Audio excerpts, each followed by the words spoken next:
Hi, I'm Stephen Garvey, founder, leader of National Citizens Alliance of Canada, NCA.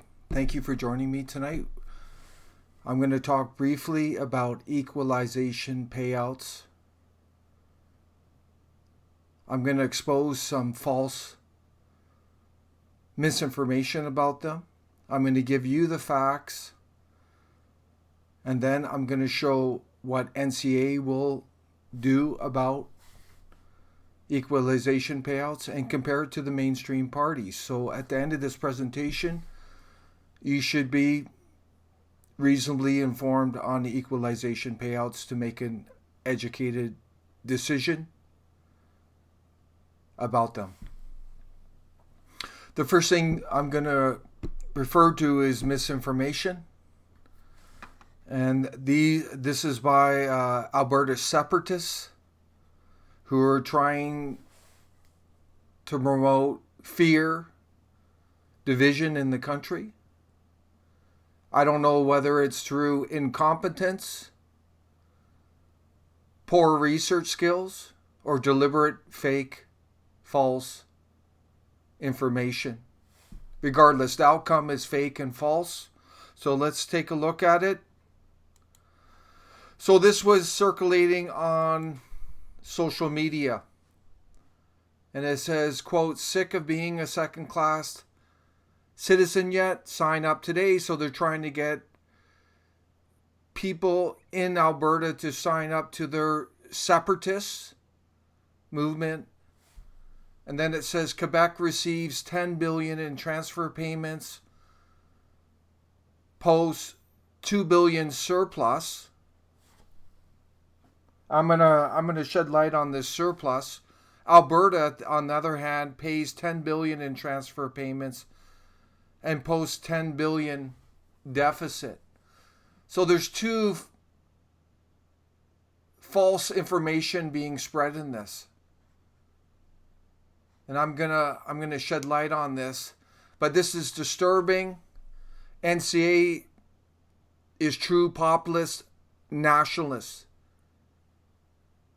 We reject separatism, whether from Quebec, Alberta, or any other province. We believe in the unity of our people, our country. That's what we're about. We believe in fairness between provinces, no special treatment. And we have great policies.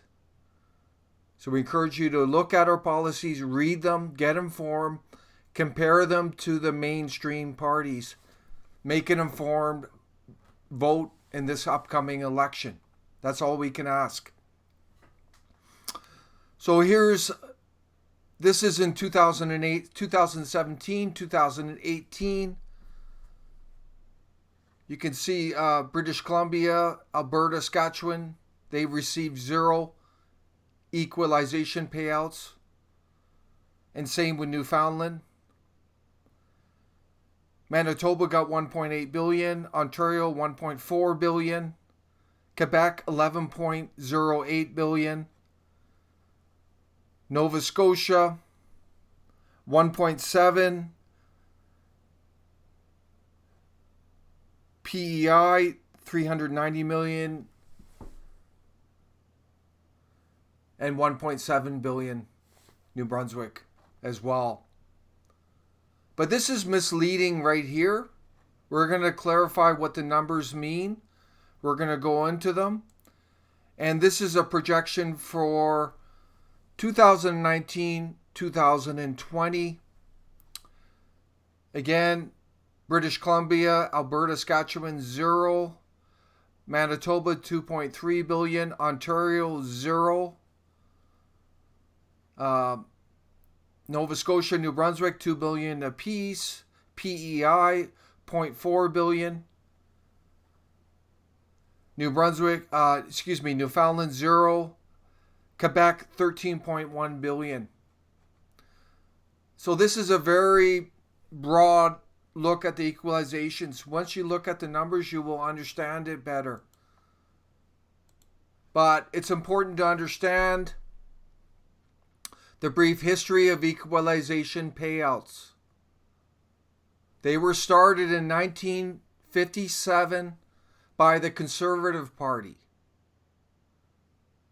And this was apparently a way to appease Quebec, to bring them more into national unity. In our opinion, it was a very ill thought out idea by the Conservative Party. This is 100% socialism, 100% welfare handout. And this is troubling, because what it does is it penalizes that the provinces that are producing, that are more productive, while it rewards provinces that are less producing, less productive. So I don't know what was going through the head of the people in the Conservative Party, but to be honest, it was pathetic. This is just a pathetic idea. It harms the country for the very reason it's penalizing the productive and harming those who are not. But I'm going to talk about policy at the end. And then in terms of the history, 1982, thanks to the mainstream parties again, this equalization payout scheme was added to the charter. Section 36(2). So it's actually part of the Constitution on top of it. So I'm going to go into the numbers now so you understand it. It's going to be quite simple. There's a great article I'm going to refer to. And this is from the School of Public Policy, University of Calgary. And it goes into the payout scheme. Basically, what the equalization payouts are trying to do is raise the level of services provided of those provinces less producing. So what the scheme does is create a national average of taxation. Then they look at the fiscal capacity per person in each province. And then they raise the lower provinces to the national average, as you see here. This turquoise color is where they elevated it. And you can see Alberta has the highest fiscal capacity. This is 2018-19, followed by Saskatchewan. And then you got Newfoundland at the other end, BC. And you can see there.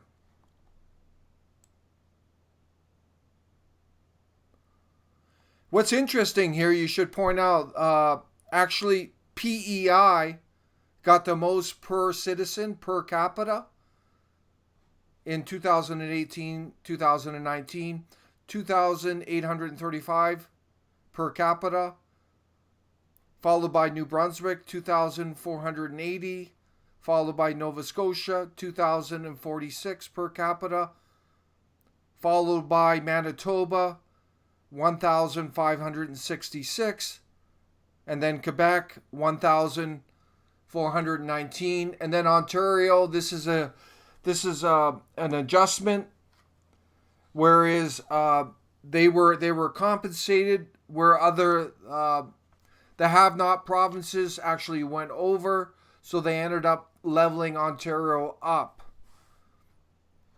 But it's interesting to note that even though Quebec is getting the lump sum because of the high population of Quebec, actually each citizen is actually getting less compared to some other provinces.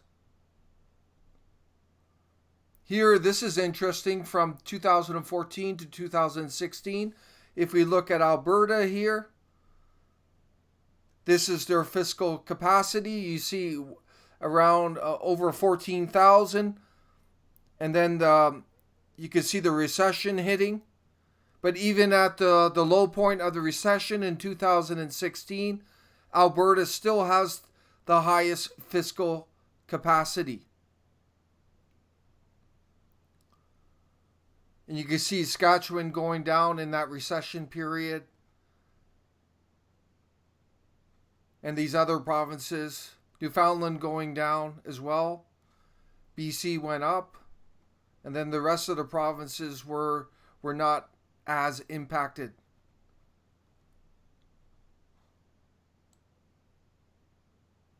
And there's the national average on taxation. Quebec actually has the highest percentage taxation, and Alberta the lowest. And this is by choice. There's no provincial sales tax in Alberta.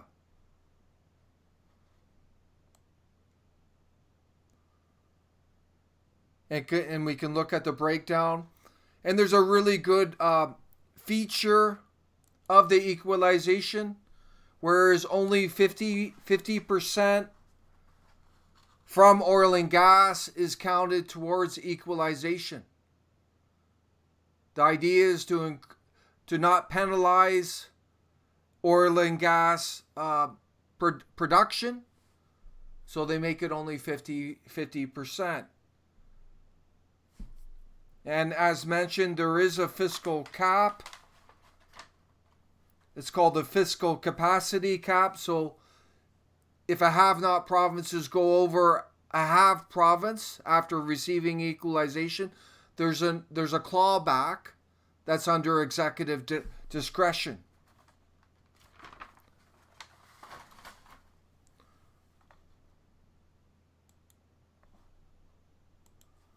So we see here, this is the 50% resource revenue.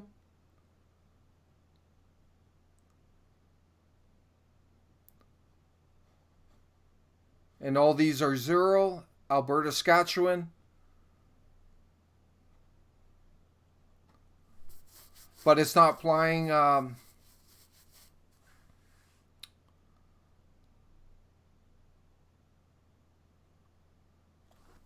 it's not applying to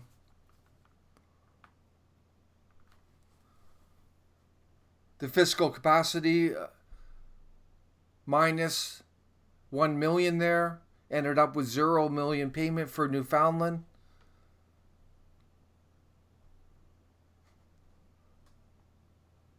And there's the numbers there. But I'm going to go back to this image here.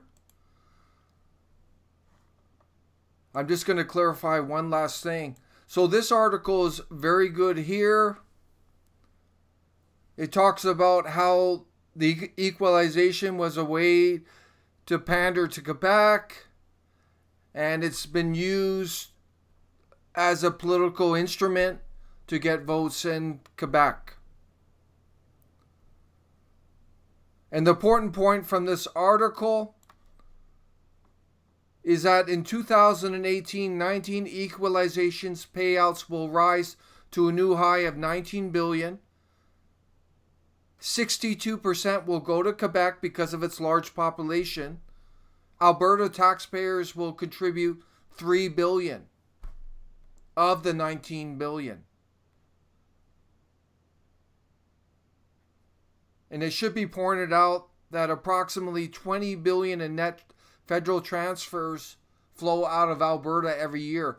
And equalization is only 3 billion of the 20 billion. The two other federal programs are Canada Health Transfer, Canada Social Transfer, and there's programs such as Employment Insurance, Old Age Security, and Canada Pension Plan.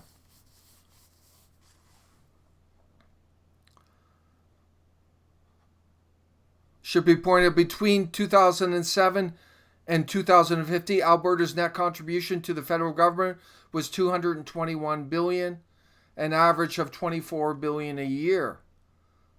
The important point here is that only 3 billion of the total transfer payments is from Alberta. And I'm going to bring up this image now, and we'll fact check it here. This is Quebec receives 10 billion in transfer payments. Well, it's over that now. It's approaching 13 billion. It posted 2 billion surplus, but we should point out it has the highest taxes of all provinces. And that's their choice. Alberta pays 10 billion in transfer payments. That's false. It only pays 3 billion in equalization payments. So this is a false statement here. It posts a 10 billion deficit, but it has the lowest taxes of all the provinces. And that's its choice. It could elevate the taxes and then it probably wouldn't have a deficit. So they're conflating issues there.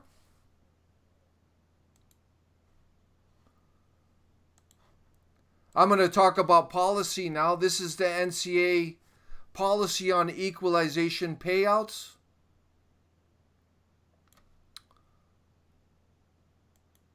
Our fundamental issue with the equalization payouts is that the raw idea, the basic idea, is flawed. It's based on straight welfare handout. Giving somebody something and nothing in return. This is wrong. As I mentioned, this is a very ill-conceived idea of the Conservative Party. And it's been pushed by every government since. What the NCA proposes is fixing that inherent flaw in the equalization payouts by making any payouts tied to productive benchmarks. You get something, you have to give something back. That's the only way this thing will work for the benefit of the country. But we have no issue at NCA helping other Canadians. We believe in Canadians first. That idea of the equalizing payouts is good. Helping Canadians who are less well off. We don't have an issue with that. Another thing we want to do is disallowing provinces who are taking these equalization payouts from blocking major industrial projects, economic projects. If you're receiving something from provinces that are producing, there has to be some compromise there. You can't have your cake and eat it too. That's what the NCA believes. So we support reducing or abolishing payouts to any province that refuses to allow pipelines, halt pipelines through their provinces, places moratoriums on fracking oil discoveries within their province, any province that attempts to harm the Canadian economy. Obviously, NCA supports balancing economics and environment. We're also, as we mentioned, we want to look at the formula and creating a productive base to it rather than just a welfare handout. We also don't think this should be part of the charter, and we would want this rescinded from the charter. That's where NCA stands on this. But if we compare it to the mainstream parties, they're all status quo, pandering to Quebec. That's all they do. They pander to Quebec on immigration. They allow immigration to decide its own immigration numbers, while the rest of Canada is dictated by Ottawa. When it comes to equalization, they support the status quo. They support the welfare hand down. All the mainstream parties. And then we got some of these mainstream career politicians, like Bernier. He tries to make as if he's different somehow by spinning a generality. In 2014, he said there was no issue with the equalization payouts. Now he says, in very general terms, he will look at the formula. There's nothing there. There's no specifics, no substance. And this is typical of a career mainstream politician. No substance. Just spin and just trying to attract people, but having no substance. It's important to remember anyone who thinks a career Quebec politician would do anything to the equalization payouts other than increase them is either on the take or they need to go to a mental health institute to get checked out. That's the bottom line. But I hope this is informative on equalization payouts. In summary, NCA supports the idea of giving back to Canadians in need. But we reject this fundamental scheme, which is based on straight welfare handout, giving something and nothing back. And this is something we will fix through the formula. We want to tie it into actual productive output. We want to encourage greater productivity. There was a recent finding showing that Canadians as a whole are becoming less and less productive as a nation. We've fallen to the lowest level ever in terms of this country, in terms of individual productivity. It's all these social handouts, like the equalization payouts, that are encouraging that. The child benefit, too, is encouraging people to stay at home rather than work. The equalization is encouraging people in certain provinces to get the handouts and not work. That's reality. Not to produce. You can't fault them in some ways, but we need to correct this pure hand-down welfare mentality. I hope you found this informative. Leave your comments, give us feedback, and please share the message tonight. Thank you.